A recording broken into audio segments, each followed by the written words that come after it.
absolute best strategy to get the most when you sell your house. Hey guys, I'm Tim Stout with the Tim Stout Group, True North Real Estate Advisors. I'm your local real estate expert. Today we're going to talk about the best strategy to get the most for your house when you sell it. And we want the most money, but we also want the best terms, something we're going to discuss a little bit too. The way that I think about selling a house is, number one, we have to get as many eyes on the property as we can, marketing.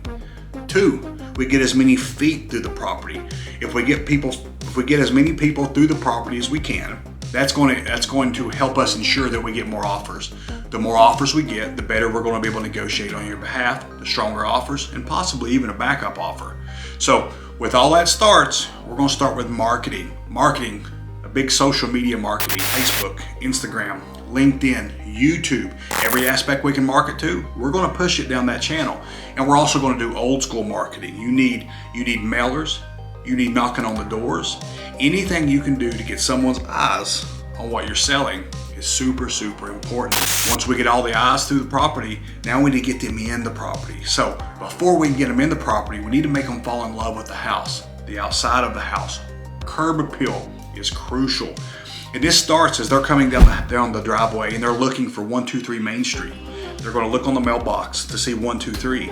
So when they do that, we need to see a cleanly painted mailbox with a new post, something that stands out, flowers around the mailbox, something that when I see that, it tells me it's comfortable, it's clean, it's home, it's inviting.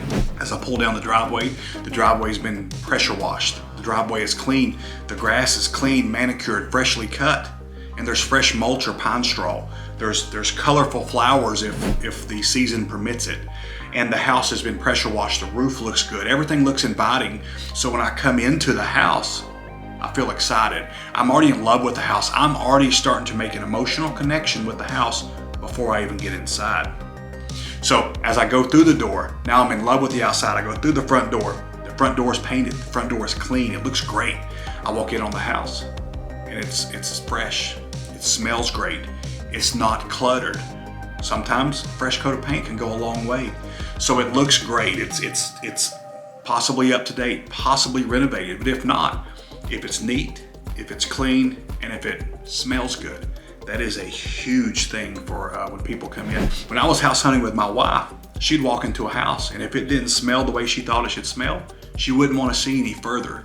So the smell is very, very important. It's almost more as important as the visual aspect of the house. So when you come through the house, I get people through the house through the marketing. Now I'll get them through the door. Once I get them through the door, they're in love with the property and they're going to start making offers. So it's really important that I have multiple offers. So we want to price it perfect. And when I say perfect, it's like the Goldie Bears. We don't want to price it too high that people think something's wrong with the house because it's been on the market for 3 to 4 weeks.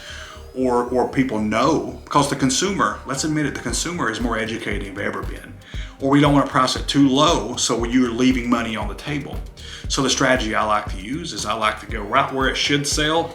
I like to drop a little bit below it so people think it's for sale, on sale. Like when you go into a department store and you see a sale rack, even if you plan on buying something or not, you always stop by to see what's on sale because you don't want to miss out on a good deal. Nobody does. So if I can market your house to make it look like a good deal, we're going to get multiple offers. Then people want to win. So they get competitive. So they're putting in multiple offers, highest and best, no due diligence, no inspection, sold as is, above appraised value. All these things help us get the best terms for our seller. So as we're negotiating these contracts, as these offers, we've got multiple, and so now we can put them against each other and see which one's best.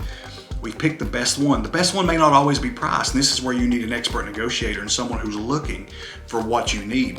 What if the highest price isn't the best offer because you need temporary occupancy? You need to stay in the house for an extra 15, 30 days because it's convenient for you moving. So you're willing to forego a couple $1,000s on the purchase price to make that happen. So you need someone who can negotiate and someone who's looking out in your interest to make sure you get what you wanted. And then we get a backup offer because you never know when the first offer wants to come back and start trying to retrade, as they say in the industry. They want to renegotiate after the fact. And if you don't have another offer on the table, it gets a little tricky. But if you have another offer on the table, you don't have to negotiate as much. Of course, sometimes it's going to be a true matter. There's going to be things that need to be took care of, which is natural. But sometimes you have buyers and you have agents who want to push because they feel like they've got someone cornered. So this allows us to protect our clients to not allow that to happen. So once we get this going, we go to the closing table. You need a team. We got a team that really works from contract to close to make sure there's no issues that's going to happen. And once we get it closed, you've sold. You've sold for the highest price and you've sold for the best terms. So remember the keys. We need eyes on the property, marketing. You need a properly marketing agent. 2, the house needs to be show ready. You need an experienced agent who has sold a lot of properties who can come in and tell you exactly what's in, what buyers are looking for, and the best way to maximize the profit. 3, you need an agent who can negotiate the best terms and price for you and your family. And then, of course, you need someone who can get it to the closing table, someone who's looking for your interest.